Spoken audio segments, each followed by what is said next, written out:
On March 9, 2020, following a 3-year process centering the expertise and engagement of more than 11,000 early childhood educators across states and settings, a coalition of 15 leading national organizations released the Unifying Framework for the Early Childhood Education Profession and the Professional Standards and Competencies for Early Childhood Educators. While the coronavirus pandemic almost immediately plunged the early childhood education field into a deep crisis, the Unifying Framework provides a roadmap to help federal and state policymakers, institutions of higher education, employers, educators, and advocates work together to build towards a stronger, more equitable future. This video, taken on the day of the launch of the framework, highlights the recommendations as presented by the leaders of the organizations who made up the Power to the Profession National Task Force.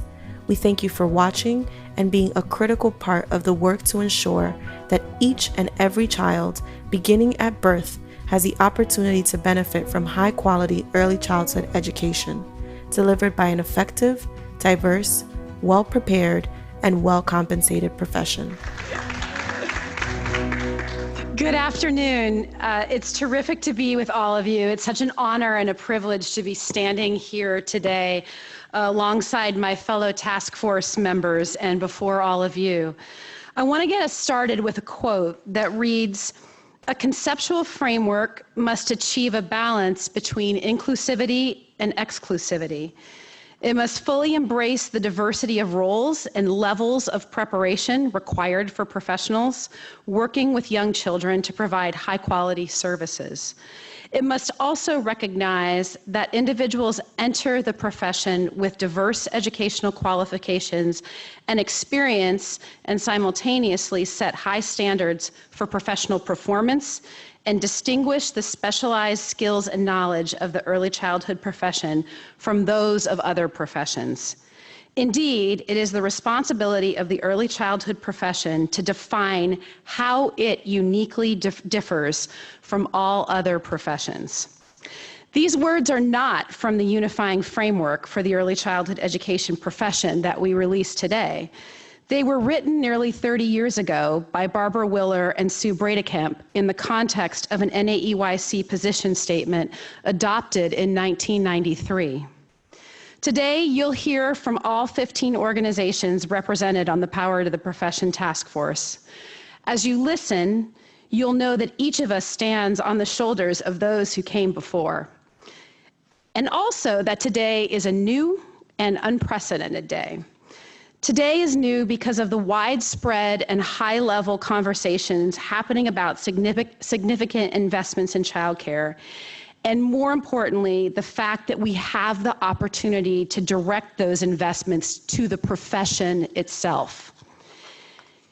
Today is different because of the prominence of the voices of early childhood educators, and because those early childhood educators decided it was time to define who they are rather than wait for someone else to do it for them or to them. It is unprecedented because there are 15 national organizations standing together, unified for the first time in our recommendations for moving forward with a professional field of practice, with agreed upon professional standards and competencies for early childhood educators, birth through age 8. To walk us through a bit how we got here, I turn it over to my friend and colleague, Lynette Fraga, the Executive Director at Child Care Aware of America. Thank you, Rian. It was the great pleasure of Child Care Aware of America and our network of child care resource and referral agencies throughout the country to be a part of the work to ensure that all children, birth through age 8, are well served by a profession that is effective, diverse, prepared, supported, and compensated. It is time we elevate the valuable and complex roles early childhood educators play in the positive growth and development of our nation's children, regardless of where they work or how their program is funded. Our task force reflected that commitment, and for 3 years, as we gathered quarterly in NAYC's lower level which is really the basement. The basement without windows. For those of you who are here, and for those of you who can see, we are not in a basement here. We are in beautiful DC with the sun out, many windows. Thank you, everyone, for that opportunity for us to not be in a windowless basement today for this celebration. We did take seriously our collective responsibility to honor the power of the profession and to integrate and elevate the voices of all of our members and beyond in each and every decision we made. We used many feedback loops to do this. Between 6,300 survey responses, dozens of stakeholder events, 42 partner organization comments, more than 11,000 people like you have engaged in the Power to the Profession's decision cycle process. And because of the task force's extensive partners and networks throughout the country, Power to the Profession was discussed at events in 47 states and during 175 focus groups with more than 3,400 people. This included educators whose voices are often undersought and overlooked. For example, Black educators, Latinx educators, educators who speak Spanish, educators who speak other languages, and educators working in family child care and rural communities.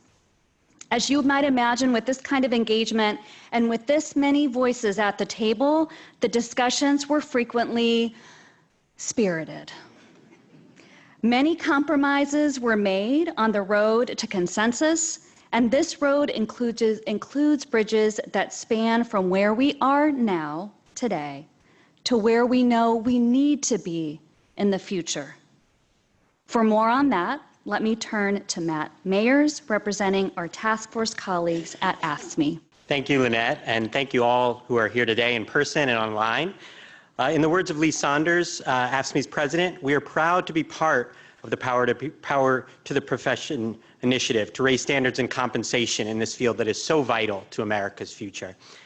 As a union that has fought and won better pay and improved opportunities for educators currently in the field, we were grateful to be part of the community that felt strongly and clearly about the need to honor and include the existing members of the field, working across settings as we advance the profession. The Power to the Profession Task Force was and continues to be unequivocal about the need to celebrate our field's diversity, dedication, and experience.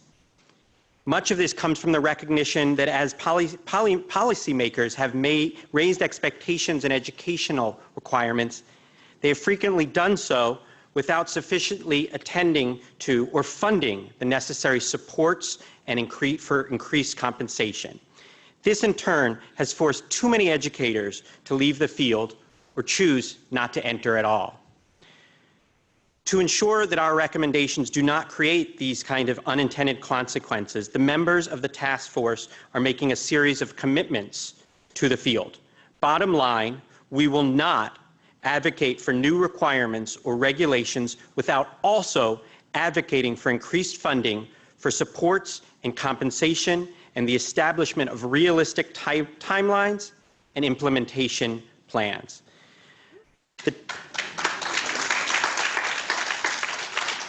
The task force is particularly mindful of the challenges faced by our current workforce, particularly those working in family child care and other community-based settings, which is why the recommendations point specifically to the need to dismantle institutional and structural barriers that perpetuate inequalities among us. We are committed to advancing only for policies that promote the early childhood education profession by creating meaningful pathways for advancement. To be clear about where this pathway is headed, I'd like to welcome Peggy Kemp, the Executive Director of DEC, Council for Exceptional Children. Hello. It is, as many have said, an honor to be here, speaking on behalf of not only the task force, but the Division for Early Childhood. First of all, I want to thank Matt for his passionate piece in celebrating with all of us. At the Division for Early Childhood of the Council for Exceptional Children, we're always ready to advance a vision for our children that embraces excellence and inclusivity. As a member of the Power to the Profession Task Force, we were only too happy to support a vision in which each and every child, beginning at birth, has the opportunity to benefit from high quality, affordable, early childhood education delivered by an effective, diverse, well-prepared, and most of all, well-compensated workforce. To achieve this vision, the task force was clear that we needed to build a future and build towards that future every time that we met together, separating that from what is to what would be. Each and every child, birth through age 8, across all settings, is supported by early childhood educators who've recognized early childhood degrees and credentials. In the future, early childhood educators at all professional designations, Early Childhood Educator 1, Early Childhood Educator 2, and Early Childhood Educator 3, are valued, respected, and again, well compensated for the important roles that they play. Educators with lead responsibilities across settings and age bands are prepared at the Early Childhood Educator 3 level, which means this designation earns a bachelor's degree in early childhood education at a minimum. Early childhood educators at all designations are well compensated in accordance with the complex and demanding work that they perform as part of a system that recognizes the cost of quality and finances early childhood education as the public good that it is. Further, we are committed to a vision in which anyone who wants to become an early childhood educator at any designation has equitable access to affordable, high-quality professional preparation. They also have access to development that supports them in developing the agreed-upon set of knowledge, skills, and competencies needed in any setting. To talk more about the equitable access needed by the current workforce and the challenges that they face today, I'd like to introduce Yasmine Vinci, Executive Director of the National Head Start Association. Thank you, Peggy. And happy afternoon, everybody. Happy, beautiful afternoon. At the National Head Start Association, we're indeed very familiar with the challenges that children, families, and educators and the programs that serve them face, and also with the incredible successes that they can achieve when the circumstances are right. Yet the challenges do remain very real.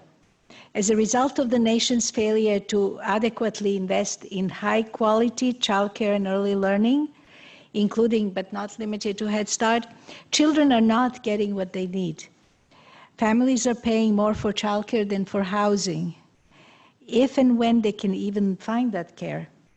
And the workforce is paid so little that nearly half live in families that depend on public assistance and food banks. This scarcity environment has resulted in a disjointed, misunderstood, undervalued, and an inequitable field. Consider these facts. Number one, the supply is low. States are experiencing a widespread decline of licensed and regulated family childcare, for example. And while educators report multiple reasons for this decline, they frequently focus on the challenges of inadequate funding that leads to low compensation that in turn leads them to leave the field. Women of color are disproportionately impacted, for example. African American women educating children birth to 5 earn an average of $4,400 less per year than their white counterparts. Second fact is that educational requirements are low. And while many educators have been doggedly successful in their pursuit of credentials and degrees, nearly half of those working in early childhood education are working in states and settings where they are not required to meet even minimal educational qualifications. And the third, that's really the hot rail, is that consistency is low. At the same time, A hodgepodge of professional preparation programs of uneven quality are preparing early childhood educators. With approximately 1,300 associate degree programs, 1,100 bachelor's degree programs, 600 master's degree programs, and 80 doctoral degree programs, there's little alignment within and across states. So these challenges were kept front and center in our minds during the conversations at the task force. And I welcome Kirsten Hollingbert from SEIU to begin to share where we landed on recommendations to address these challenges and to move the profession forward. Good afternoon, and thank you, Yasmina. It was my great pleasure to represent SEIU, the Service Employees International Union, on the Power to the Profession Task Force and be a part of this group of individuals and organizations. The decision cycle to define the profession was one of the first things we did as a task force. And the conversation has also been the one we return to the most, woven throughout each decision cycle in nearly every discussion. It is, in many ways, the core of the power to the profession and the center of the sometimes emotional and difficult part of this journey, the answer to the question, who are we?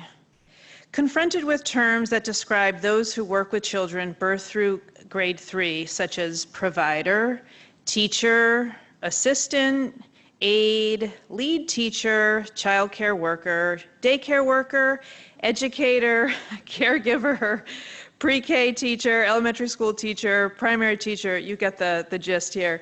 The task force ultimately recommended that we define ourselves as the early childhood education profession, made up in part of those who will be called early childhood educators. The responsibilities of early childhood educators are to care for and promote the learning, development, and well-being of children birth through age 8, to establish a foundation for lifelong learning and development. Anyone has the potential to be an early childhood educator, and everyone working with and caring for young children should be valued and supported. I want to say this clearly because the task force recognized that some individuals who work directly with young children may choose to care for them without meeting the guidelines of the early childhood education profession. These individuals, who may be in small centers and/or family child care homes, will remain part of the early childhood education field, and we are committed to advocating for policies that will create accessible, equitable, and supportive pathways for them to move into the profession. As a member of a union likely to address wages, benefits, standards, and terms and conditions of unemployment for individuals in the field and the profession, we note that individuals who choose to operate outside of the profession are not the primary focus of this unifying framework. To talk more about those who will operate within the scope of the profession, I turn it over to my colleague at the NEA, the National Education Association, Sherelle Banks. Good afternoon, and thank you, Kirsten. I'd also like to thank my fellow union representatives in particular, as well as all of the members of the task force. Each of us came to the table wearing the hat and representing our various audiences and stakeholders. Yet part of this journey was learning to value and appreciate the perspectives of others in service of the unified whole. Navigating through the unique aspects of each element of this workforce, including K through 3, was often challenging. We kept coming back to our shared recognition that the science of early learning is as complex for children from birth to age 3 as it is for children in preschool, as it is for children in kindergarten through 3rd grade. From a systems perspective, it's going to take an all-in effort at the state, district, and national levels, but the science cannot be ignored.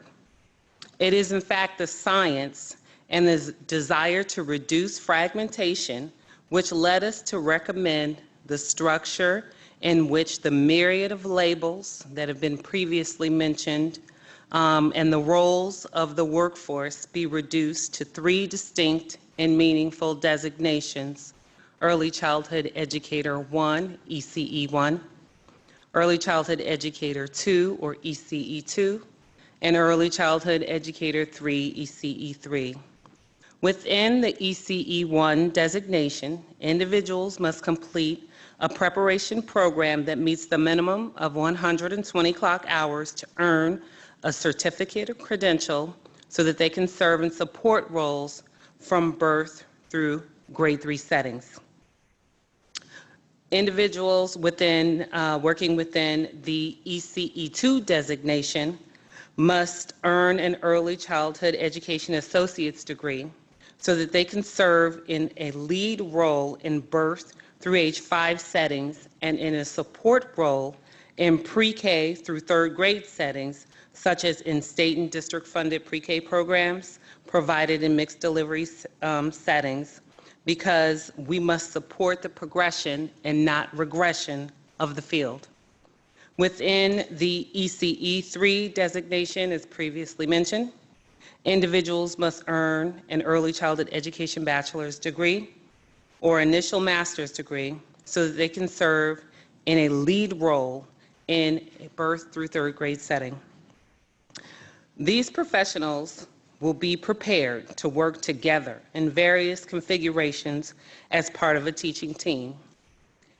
Yet each designation has an associated scope of practice, expected level of professional preparation, and expected level of mastery of the professional standards and competencies, which my colleague Kelly Baker, president of NAECTE, will now talk more about. Well, thank you, Sherelle. And it is truly my honor to be here today in this beautiful setting where we can actually see our nation's capital. Just to say a few words about the professional standards and competencies in early childhood education, which were revised in accordance with the recommendation of the task force and by a work group operating in parallel to the decision cycle process of Power to the Profession. And I do want to explicitly thank every member of this work group and all the educators and higher ed faculty members who came together and stayed together for challenging conversations about the unique and interconnected roles of professional preparation programs. And these standards, released today alongside the Unifying Framework, will serve as the core body of standards and competencies that establish what all early childhood educators working with children from birth to age 8 must know and be able to do. They are, for the first time ever, leveled to the 3 designations: ECE1, ECE2, and ECE3, to clearly establish the depth and breadth of the competencies required at each of these different designations. With these unified professional standards and competencies, early childhood educators will have opportunity to be recognized as knowledgeable, prepared, and safe to practice by obtaining and maintaining a professional license to practice. This license will be acquired by early childhood educators completing an accredited or recognized professional preparation program at the ECE 1, 2, or 3 designation, by demonstrating evidence of field experiences, and by passing assessments of competencies. It is crucial to recognize that licensure assessments must have multiple measures, must be affordable, and must not reinforce cultural, gender, racial, or linguistic biases. The Unifying Framework establishes clearly the requirement that educators have affordable, equitable, efficient, and high-quality paths to licensure. The professional preparation of early childhood educators, however, is only one piece of a complex puzzle that must include professional compensation. And for that, please welcome my colleague, Matthew Melmed, Executive Director of 0 to 3, to the stage. Thank you, Kelly, and thank you to the other members of the task force. Dr. Fraga mentioned that we were locked in the basement of NAYC, literally on a quarterly basis for 3 years to do this report.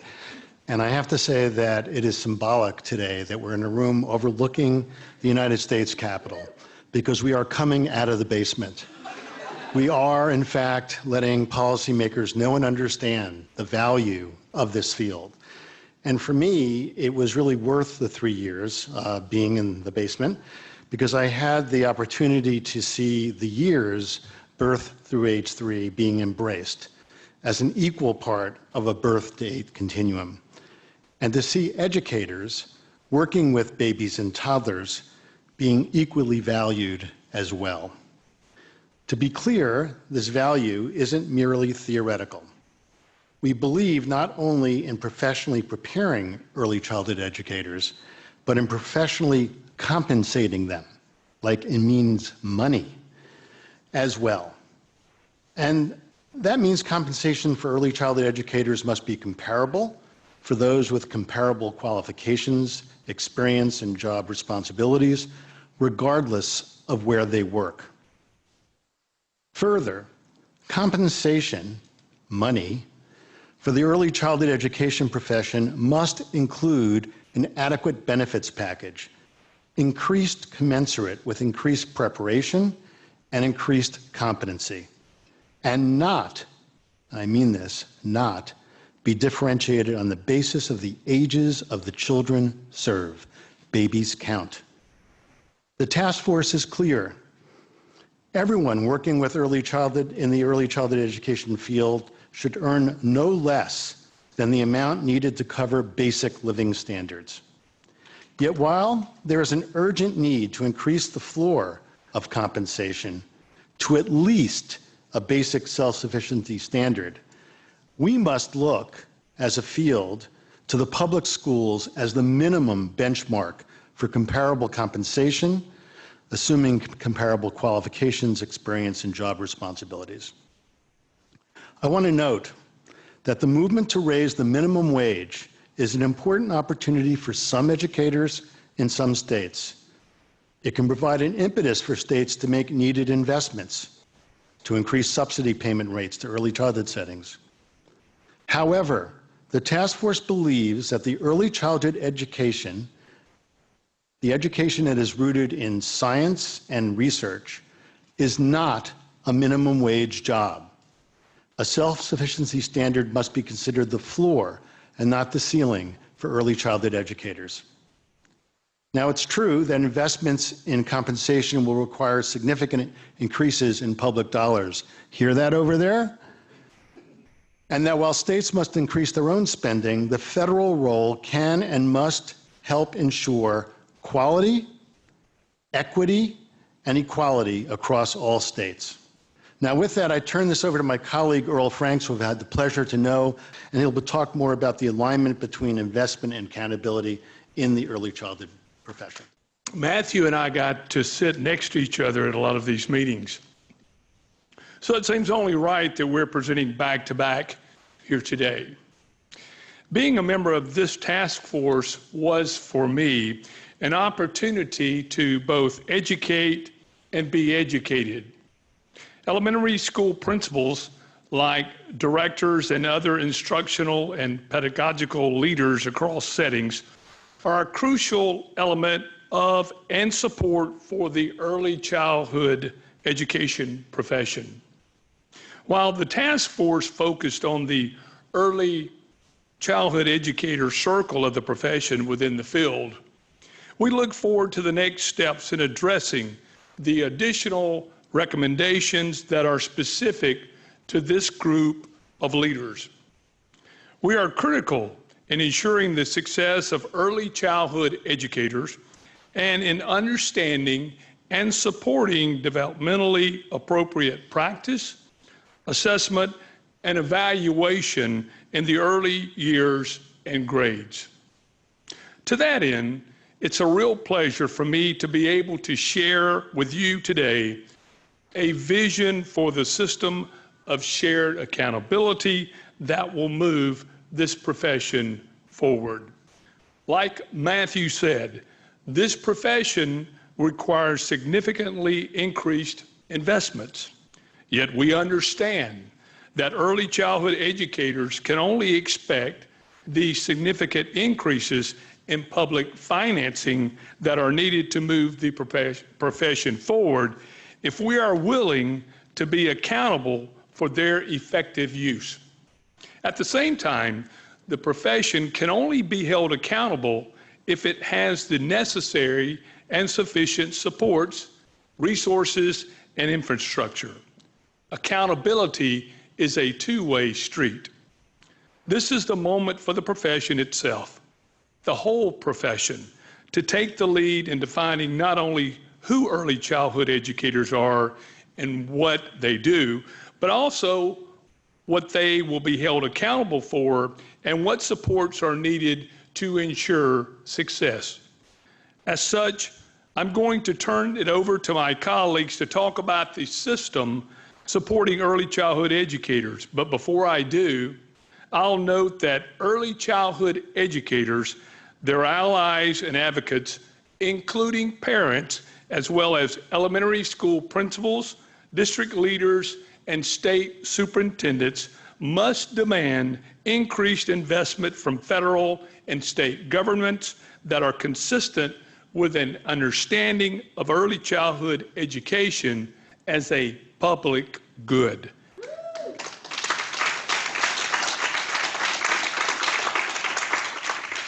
Just like fourth grade or eighth grade or roads, bridges, and highways. I'm looking forward to doing my part, and with that, I'll turn it over to Velour Washington, CEO of the Council for Professional Recognition. Representing the Council for Professional Recognition, it was a true pleasure to be involved in this historic opportunity to define the profession and create this unifying framework. As I travel across the country representing the 50,000 people who earn a Child Development Associate credential each year, it has really been a pleasure to see how much this initiative has wanted to focus on the individuals who are actually caring for and educating young children. So as all of the colleagues who've spoken today have clearly articulated, this task force recommends 3 primary professional pathways: professional certificate and credential programs, 1, early childhood associate degree programs, 2, and early childhood bachelor's degree or master's degree programs to prepare them for licensure, 3. But it's not enough for these pathways to exist. We have to structure them so that educators are offered the opportunity for unbiased, equitable, efficient means to achieve them. Educators have to be able to complete a program feeling confident that they're going to meet the competencies that help them to actually work well with young children. So in order to do this, professional preparation programs, including institutes of higher education who provide associate and bachelor's degree, have to work with state systems and others to eliminate any systemic barriers, to encourage innovation and new models and pathways that maintain the commitment to quality, that commit to earning accreditation or other kinds of recognition. Professional preparation programs are also encouraged to collaborate with professional organizations to support specializations, which early childhood educators can earn following their general foundation at each and every one of the professional designation levels. So just as professional preparation programs have to support educators, they also have to be supported in 3 key areas. The first is that we have to ensure that there are supports for students, the resources they need to provide flexible models for delivering course content. Then there need to be institutional supports, such as adequate data systems and partnerships with high-quality field experiences. And finally, there have to be supports for faculty and professional development specialists, including sufficient oversight and ratios. These are priority areas for funding, for resources and supports that are really going to help us achieve these 3 levels, 1, 2, and 3. Employers and owners also have a very important role in achieving this, and to elaborate on that conversation, I'd like to turn it over to Sage Chattel, who's from the Early Care and Education Consortium. Thank you, Valora. I want to recognize what a milestone today is and give thanks to Celia Sims, ECEC's Policy Committee Chair, who served as our representative on the PTP task force, though she was not able to make it here today. As the voice of multi-state, multi-site providers, ECEC has a unique role and perspective on supporting the early childhood education profession. We are deeply committed, like all of our partners here, to a supported, professionalized, and compensated workforce. Like early childhood educators themselves, employers welcome accountability that reflects our input and is tied to the funding we need. To that end, ECEC embraces the opportunity to demonstrate our three named responsibilities in the Unifying Framework: to hire and retain early childhood educators for roles aligned to the requirements of an ECE 1, 2, and 3 designation, to provide compensation, competitive benefits packages, working conditions, and autonomy that support the well-being and effectiveness of early childhood educators, and to ensure that workplace and employee practices are aligned to the professional standards and competencies. We are compelled by a simplified, streamlined, transparent early childhood education system in which neither employees nor educators, nor parents nor policymakers are beholden to opaque and complex processes that impede our collective ability to effectively deliver on the science and promise of early learning. As employers who frequently operate across state lines, we are also committed to working with state governments to play their important roles in providing funding and setting policies to implement the recommendations in the Unifying Framework through legislative, budgetary, and regulatory mechanisms, including, for example, funding qualified preparation programs and adapting regulatory structures to support a professional workforce. Protecting the public from harm, which includes establishing and managing a state board to grant professional licenses, and finally, engaging with and being responsive to members of the profession and the public. These members, of course, include those working as multi-site employers, but also those who work as smaller owner-operators. Thank you, Sage. I'm so pleased to be here on behalf of the National Association for Family Child Care, and I want to acknowledge and celebrate the other leaders and staff at NAFCC who have contributed their expertise and perspective throughout this journey. We've been gratified by the extensive focus on early childhood educators working in family child care settings, because while we are and must be an equally valued part of the profession, we also require and thrive with unique supports and structures, some of which haven't even been developed yet. We are unique, in part because early childhood educators working in family child care settings may see themselves and may even refer to themselves as family child care providers, small business owners, or sole proprietors, even as they're simultaneously working as early childhood educators. Some of them work alone while some of them employ other individuals. And though the majority of the task force recommendations have been constructed to work across all settings, new and existing models will need to be developed and expanded to support the education and compensation of those who work in family child care homes. The task force vision is that regardless of where they work, early childhood educators are fairly compensated, operate with professional autonomy, and are valued and supported in their workplace. To make this system possible, it is clear that the federal government must serve as the financing backbone, though not the sole payer, in order to advance a system in which every young child has access to high-quality early childhood education and care. As this system can only be provided by well-prepared, well-compensated early childhood educators, the federal government will also need to 1. Focus early childhood legislation, regulation, and funding on implementing the Unifying Framework recommendations. 2. Protect and invest in early childhood education as a public good. And 3. Engage with and be responsive to members of the profession and the public.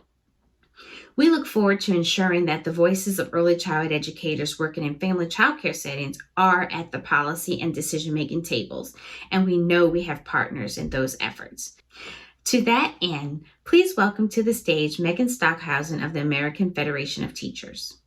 As one of the unions on the task force, and as a part of a union that represents the early childhood educators and the faculty that prepare them, it was an absolute privilege to be a part of this work. The AFT looks forward to advocating for the recommendations in this framework. Power to the Profession has centered on us, the early childhood education profession. From birth through grade 3, defining for ourselves who we are and to what we will be held accountable, as well as calling for compensation that reflects our expertise and the supports that address the barriers we face. Owning our expertise and advocacy doesn't stop with power to the profession. In looking across other professions, such as nursing, architecture, law, and accounting, one of the common features is that professions govern themselves. They, not states or the federal government, determine the guidelines for professional practice, including their expected competencies, their code of ethics, expectations for professional organization, as well as preparation, and other key aspects of professions, such as designating specializations. As such, the task force agreed, in order to stand up and sustain our profession, we need to establish a professional governance body. The PBG will operate using 5 principles. Number 1, it must be publicly accountable and rooted in the profession. 2, equally shared power. 3, transparency. 4, lean operations. And 5, leveraging resources. The PGB will have 3 main roles: to designate professional guidelines, set parameters for quality assurance of individuals, as well as professional preparation programs, and 3, to serve as a liaison and a collaborator with state and federal agencies and regulatory bodies. A significant portion of the PGB will be comprised of individual early childhood educators, representing those who work in each setting, including family childcare, community, and school-based programs, as well as public members who do not serve on behalf of organizations. NAEYC will serve as the initial host of the PGB, providing the legal, financial, administrative, and programmatic infrastructure that will allow the PGB to operate independently, efficiently, and most importantly, with independent decision-making authority.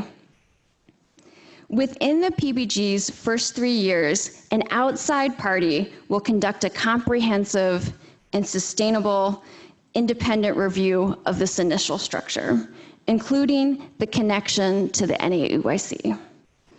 With gratitude to the NAEYC and the members of the task force, I now turn it over to my colleague Deb Murphy of Access to close our summary of the recommendations in the Unifying Framework. I am honored to have been Access's representative to the task force and to have spent the last 3 years in the NAEYC basement, learning with and from my colleagues around the table and in the field. We began this journey firmly rooted in our belief that all children deserve access to high quality early childhood education, and that our early childhood educators, many of whom I have the privilege to prepare, deserve to be recognized and compensated for their skills, their knowledge, and their expertise. Power to the profession by establishing clarity about who early childhood educators are and what they will be accountable for gives all of us and our allies a fighting chance at getting the significant and sustained public investments directed towards the education and compensation of educators, which our children and families need. These investments are well worth the cost. As a member of the task force and the early childhood profession itself, and on behalf of the students that I'm teaching in just a few short hours, very few, We reject the arguments that our country does not have the money to fund equitable education and full and fair compensation. We have the resources. Paying the cost of high quality early childhood education, like paying the cost of other investments that support the nation's well-being and economic security, is a revenue generating investment over time that results in a broad range of benefits that accrue to individuals and to society at large. For every family who seeks childcare and early learning, it is time for their children to experience the benefit of having effective, diverse, well-prepared, well-compensated early childhood educators to help them thrive. I invite you, all of you, to join us in lifting up and implementing the recommendations in the Unifying Framework. As we have described, it will take all of us, practitioners, faculty, state and federal agencies and governments, philanthropists, advocates, families, employers, professional organizations, and the public to realize our vision for each and every child to have access to high quality early childhood education and educators. Thank you.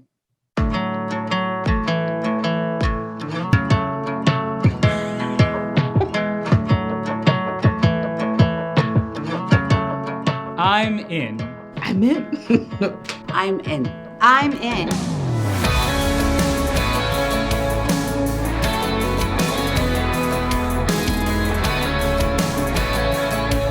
I'm in for the Unifying Framework for the Early Childhood Education Profession. The Unifying Framework is the result of Power to the Profession, a multi-year, profession-led initiative to define the early childhood education profession. It sets the vision that each and every child, beginning at birth, has the opportunity to benefit from high quality early childhood education, delivered by an effective, diverse, well-prepared, and well-compensated workforce across all states and settings. For too long, early childhood educators have not had the recognition or investments they need to best serve children and families. And this lack of investment has led to an underprepared, under-resourced, and inequitable workforce. We can't keep meeting higher quality standards and completing degrees while still earning poverty-level wages at the end. It's time for change. It's time for change. It's time for change. It's time for change. So 15 of our national organizations came together. And with extensive engagement from more than 11,000 early childhood educators and higher education faculty like me, reached consensus on some core recommendations to advance our early childhood education profession. And I'm in. I am excited to have a unified framework to advocate for compensation based on our complex, skilled, and valuable work. I'm ready to be part of a profession that embraces the science of early learning and the importance of developmentally appropriate practice. As a faculty member, I can tell you we need this kind of clarity and consistency about the competencies and skills our graduates need to best support children and families. As someone working in state systems, I can tell you we need this too. We can do this. We can do this. Lo podemos lograr. We can do this. Let's build the bridge together toward the unified early childhood education profession. All of us need. All of us need. All of us need. I'm in. I'm in. We're in. Estoy en apoyo. We're in.